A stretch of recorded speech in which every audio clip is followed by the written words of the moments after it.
캐나다 정부가 영국 제약사 아스트라제네카와 옥스퍼드대가 공동 개발한 코로나19 백신을 26일 공식 승인했습니다.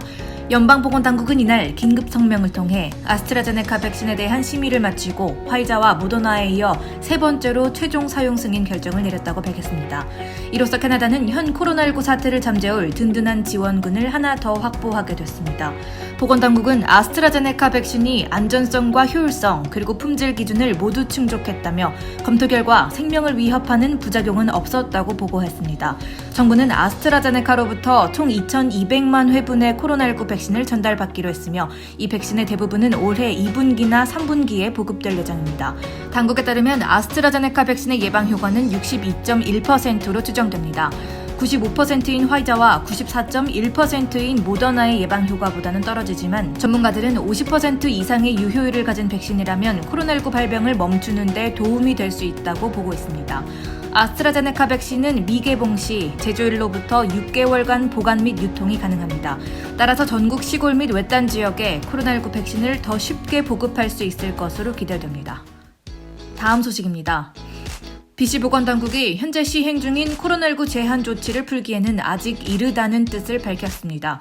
버니앤리 보건관은 지난 25일 오후 기자회견에서 코로나19 확산 현황 지표를 주시하고 있다며 이 지표를 통해 확산세가 둔화되는 것을 확인한다면 제한 조치 완화를 고려하겠지만 그러기엔 아직 이른 것으로 보인다고 밝혔습니다. BC보건당국은 지난 2월 초 5일 자정에 만료될 예정이었던 BC주 사적 모임 금지령을 무기한 연장하며 앞으로의 바이러스 확산 현황을 살펴본 후 이달 말 안에 수칙 조정 여부를 결정하겠다고 밝힌 바 있습니다. 그러나 지난 2월 초 하루 평균 421명이었던 일일 평균 신규 확진자 수는 2월 셋째 주 기준 454명으로 늘어나며 지난 몇 주 동안 BC주의 바이러스 확산세는 꺾이지 않은 것으로 확인되고 있습니다. 또한 보건당국에 따르면 지난 2주간 BC 내 감염 재생산 수는 1명을 넘어선 것으로 나타났는데 헨리 보건관은 이에 대해 확진자 1명이 바이러스를 1명 이상에게 전파하고 있다는 뜻이라며 우리가 조심하지 않으면 이 수치는 늘어날 수 있고 이로 인해 가파른 확산세로 이어질 수 있다고 설명했습니다.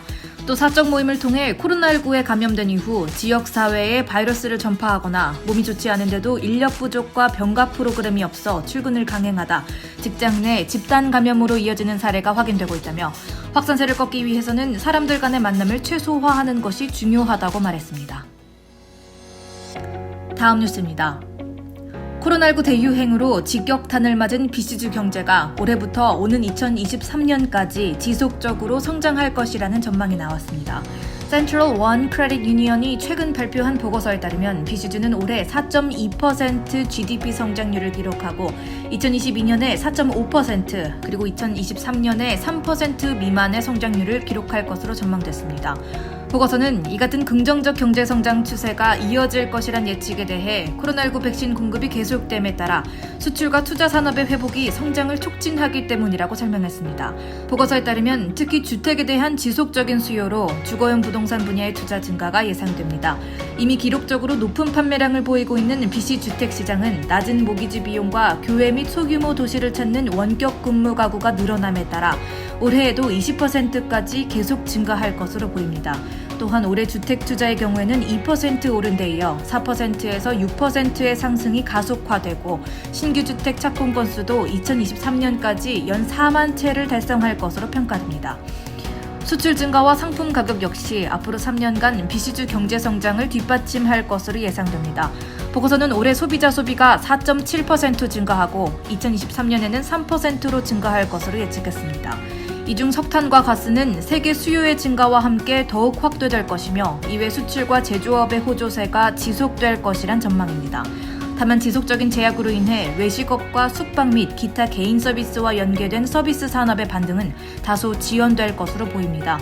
이에 따라 BC 고용시장은 관광과 숙박 외식 그리고 예술오락 및 레크레이션 등을 제외한 대부분의 업종에서는 올해 고용지표가 다시 대유행 이전 수준으로 돌아올 것으로 예측됩니다.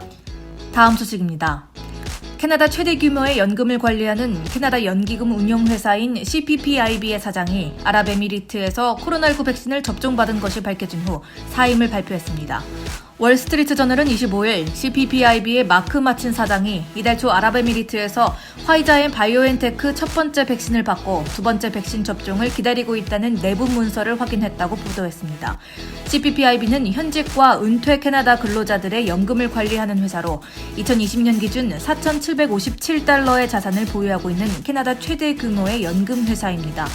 마친 사장은 20년간 골드만삭스에서 일한 경력이 있는 영국 출신의 펜션 펀드 매니저로 지난 2012년에 CPPIB에 들어온 이후 2016년부터 사장직을 맡아오고 있었습니다. 이번 보도에 대해 마친 사장은 이 여행은 지극히 개인적인 일이었는데 이렇게 대중의 관심과 비판을 받게 돼서 실망스럽다고 말한 것으로 전해졌습니다. 그러나 CPPIB는 26일 오전 성명을 통해 마친 사장이 전날 임원진들과의 상의를 한 끝에 사임을 결정했고 이사회가 이를 받아들이기로 했다고 밝혔습니다. 캐나다 정부는 코로나19 바이러스와 변이 바이러스 확산을 막기 위해 해외여행을 최대한 억제하고 있고 해외에서 국내 입국에 대해서도 여러 제한 조치를 시행하고 있습니다. 크리스티아 프리랜드 연방재무장관은 CPPIB가 정부와는 독립된 기관이지만 이번 일이 상당히 우려스럽다며 모든 캐나다인이 지금은 해외여행을 갈 때가 아니라는 것을 이해해 주기를 바란다고 전했습니다.